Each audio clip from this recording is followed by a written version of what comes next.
What will fans see from what sort of player they get, I guess? Look, I think that the guy is.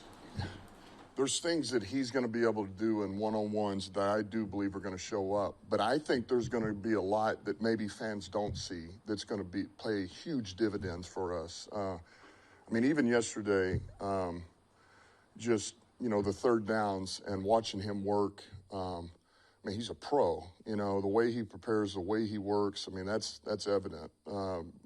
Being able to just watch him, put our eyes on him. But the way that he's able to work with Mac and Pascal and,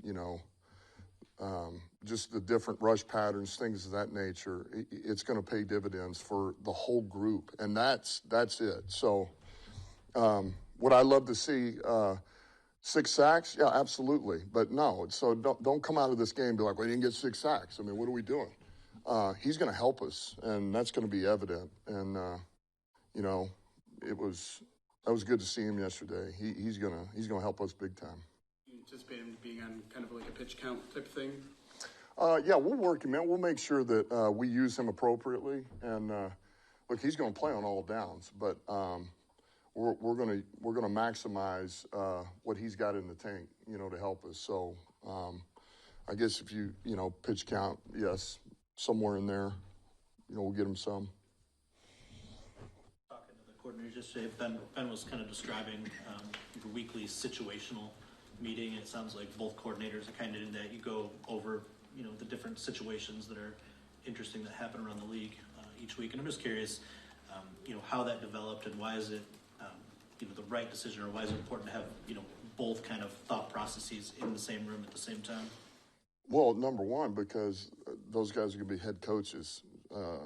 Eventually, whether it's now, whether it's later, whatever the case is. So it's good for them to see it, and it's also good for them to see the other side of it, to be able to see it from a defensive perspective on managing a game, to see it from an offensive perspective, managing a game. And then you do that and you figure out what's right for you. They know what's right for us because it's the way I see it. Eventually, when it becomes their team, they may see it a little differently. There may be a more conservative approach. There may be a more aggressive approach. But you just want to know that you have all the facts and you know how to, that you're able to put those into your own way of seeing it, and to make the best decision possible. It's been good for us. Were those situational meetings something you did with Sean, or is that a common thing you do at every, coaching staff? Well, I'm sure most would probably do that. We did a number of things with Sean. Ours were more related with the team overall than it was the actual staff, so we all got it, He would do that every Saturday morning, and we'll show things that pop up. I don't do it every week, but I show things that are, I think, important for the team to know. And then certainly training camp, we go through those. We'll show them offense, defense, just as we go against each other. But, yeah, I think it's good for the staff to be involved. Scotty's in there too, and it puts us all on the same page. Not sure how often you get to interact with him, but what kind of professionalism and maturity has Allen Robinson kind of brought to the receiver room and then the offense as a whole? Yeah, he's something else. He really is. I mentioned this a few weeks back, but, I mean, he's got the hunger of a rookie. I mean, it's impressive. For a guy that has played as much as he's played and had skins on this wall, and he's made a lot of money, had a ton of production. And, I mean, he's ready to go. He's ready to go at the drop of a hat. He can play any of the positions mentally. He knows them. You give him a rep, and he's all out. Take scout team reps. I mean, this guy is he's as pro as a pro gets. So have no problem with him going in the game at all. So he's ready, and, something's going to come up here before this season's over, and it's going to be critical. It'll be a critical situation, critical play that he's going to help us win. It's going to happen. Speaking of the coordinators and the fact that they might be head coaches, at some point I'm reminded of a video clip. I think it was 2005 when Belichick is hugging Romeo Crennel and Charlie Weiss, and part of the emotion of that hug is they know they're not going to be together again.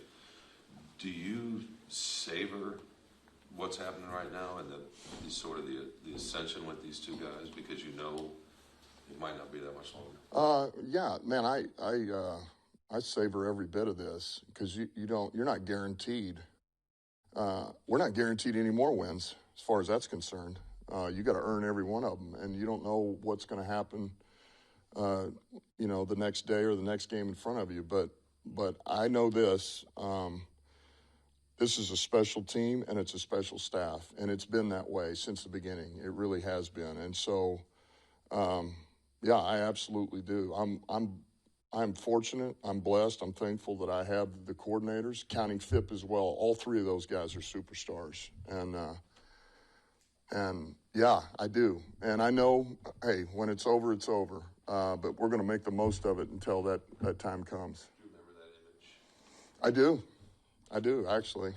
It's a great image, and that was a special team. That really started it all, That was a special group those guys had. This ties into that maybe a little bit. Somebody sent me a video of Joe Schmidt. He was talking about the 57 team. This was years later, like a reunion, and just talking about, he said, like, the love that the guys had for each other, the closeness that they had in that locker room. That's really what, drove him to that championship. The great teams you've been a part of with this team, how much is that a part of that? How much is that? It's a huge part of it. It's a huge part of it because it's, there's so much that goes into it. There's an unselfishness and a selfish business. It's hard. And I'm talking about not just players. I'm talking about coaches too. That's the nature of this game, man. This is type A personalities and very confident and, especially if you're competing at the highest level. But to be able to put your ego aside for the guy next to you and you say you care about him, well, you care about him enough to do everything it takes to get on the field and do your job and produce. And it should break your heart when you don't finish for a player next to you. You don't finish a block, or you don't chase the ball down and it turned into something bigger than it needed to be, or you're not in the gap you're supposed to be in. And those should drive you and motivate you not to let the guy next to you. And that's the common thread in all great teams, man. That's how they function. That's how they work. It's how they practice. And they hold each other accountable. Like, at some point, the coaches don't say anything. Like, they're on each other's ass in a good way. And that's what we've got right now. We have that type of team, that type of players. All right.